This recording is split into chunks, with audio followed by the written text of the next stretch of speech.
Le petit espace qui fait grand cette semaine, Jean va l'archi-tester du côté du Marais à Paris, à quelques pas de la place des Vosges. Au programme, de l'optimisation par la hauteur, mais bien sûr, on n'en dit pas plus. Alors, où sommes-nous? Sympa. Là, je vois que je suis tout de suite dans un premier espace d'accueil qui est délimité par en fait un bandeau de peinture, voilà, qui crée comme une sorte de premier compartiment. Ah, j'ai un petit peu compagnon, mais il explore, il est tout lisse. Et voilà, et donc là j'ai le coin buanderie. Juste à côté, le coin popote qui mise sur le mélange bois-minéral avec du Cepo di grès au sol et au mur. La visite se poursuit dans un double séjour très cosy.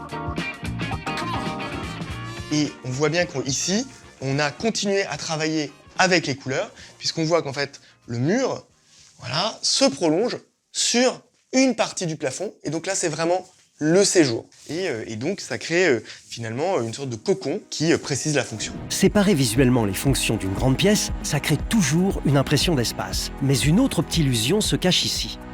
En me retournant, je découvre un élément déco qui n'est pas que déco, qui est aussi franchement structurel. C'est ce miroir avec cette grande surface. Eh bien, je crée un sentiment de profondeur puisque je donne l'impression que j'ai quasiment une deuxième pièce dans la pièce. Mais la pièce maîtresse ici, c'est bien sûr le cube mezzanine qui concentre à lui tout seul 3 fonctions.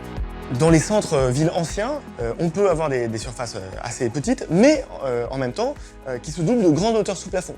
Et donc, en exploitant bien cette hauteur, eh bien, on gagne de la place.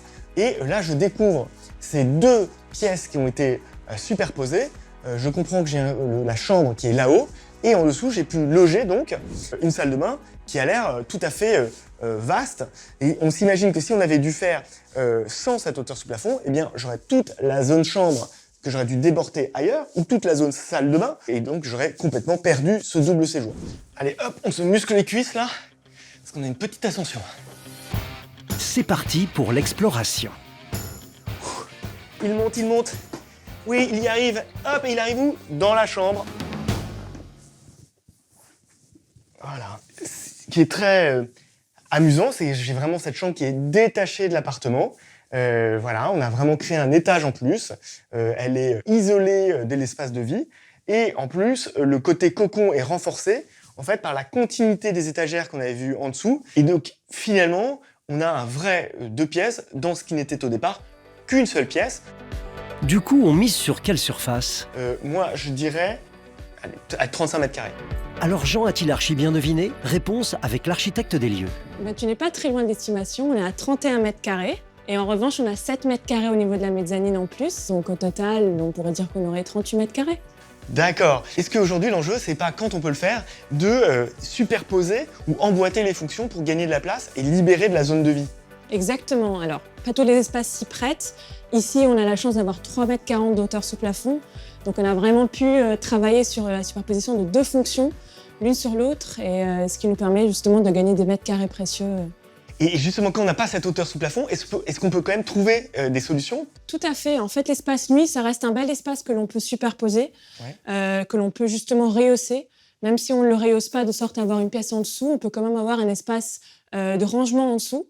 Donc ça peut être une buanderie, ça peut être un espace justement de rangement, toujours important à avoir dans un appartement. Bravo Laura. Merci Jean. Au final, les opti-astuces à retenir chez Laura sont la superposition de 2 pièces pour gagner en espace de vie, l'utilisation de la couleur pour séparer les fonctions d'un salon et l'agrandir visuellement, jouer avec un miroir XXL pour doubler l'impression de volume. Encore une archi-belle leçon d'optimisation qui transforme un studio en vrai 2 pièces. Mais pour les amateurs de plus grand espace, place maintenant à Lisa Lou et son archi-beau week-end.